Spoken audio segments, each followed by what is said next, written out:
Welcome back, America. Hugh Hewitt, joined by United States Senator Tom Cotton. Happy Easter, Senator. Good to talk to you.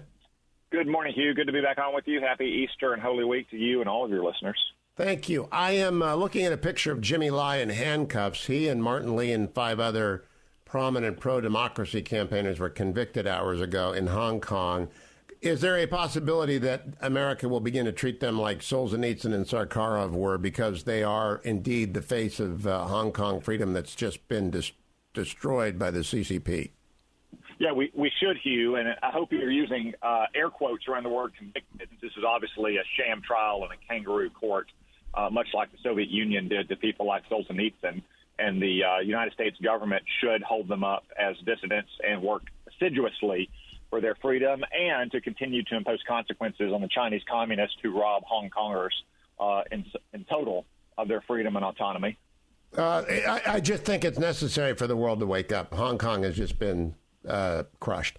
Now, Senator Cotton, I want to talk domestic policy with you. I've asked Peter Baker of the New York Times and Brett Stevens of the New York Times today if they knew what stepped-up basis was. Neither of them did.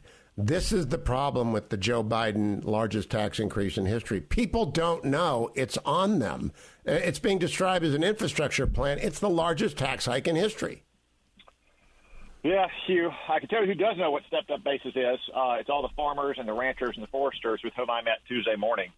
We went in there thinking that we'd talk about things like environmental policy or trade policy, but the Democrats floated this trial balloon of taxing people at death. And then if you inherit something, especially if you inherit a asset-rich but cash-poor business like a farm or a forest, not giving you stepped-up basis, which means that the heir takes it at the value when he inherited it. This would take us back to the 1990s, Hugh, when small family farms and family ranches and family forests and small businesses had to be sold just to pay the taxes on the business.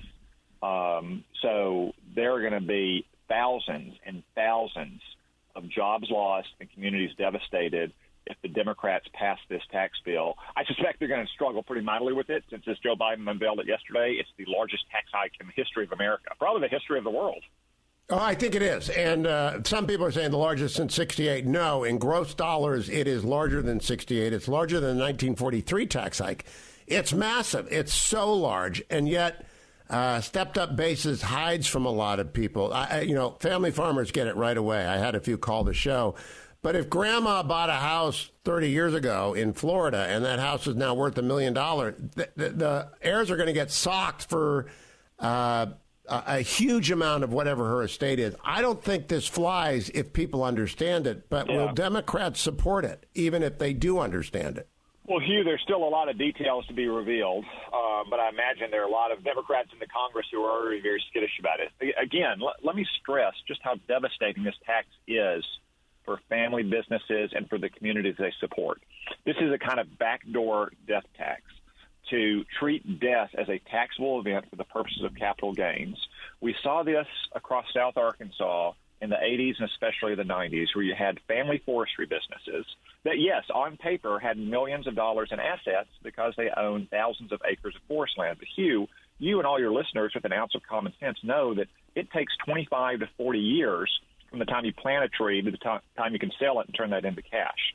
So family forestry businesses were being taxed at death. And what did they do? They had to sell to pay the taxes. And who did they sell to? They sold to giant multinational businesses who knew that it was a fire sale at death and therefore could undercut them. And then what did that mean? That meant the local hospitals that they supported were no longer supported by those multinationals. The Little League teams and the soccer teams and the chambers of commerce in their communities no longer got those contributions either. People lost their jobs as the multinationals consolidated. This tax bill would have that effect on every industry in our economy. It would be devastating for jobs in America and for our rural communities in particular. Yeah, I point out car washes, 7-Elevens, if any business has been built up by a family, it's screwed by this. But who did you meet with Tuesday that was aware of this? Because if Peter Baker and Brett Stevens don't know what it is, and they're very smart people, I'm not mocking them, they just have no idea what it means. It's because the journalistic class does not live in the world of farming and agriculture and car wash.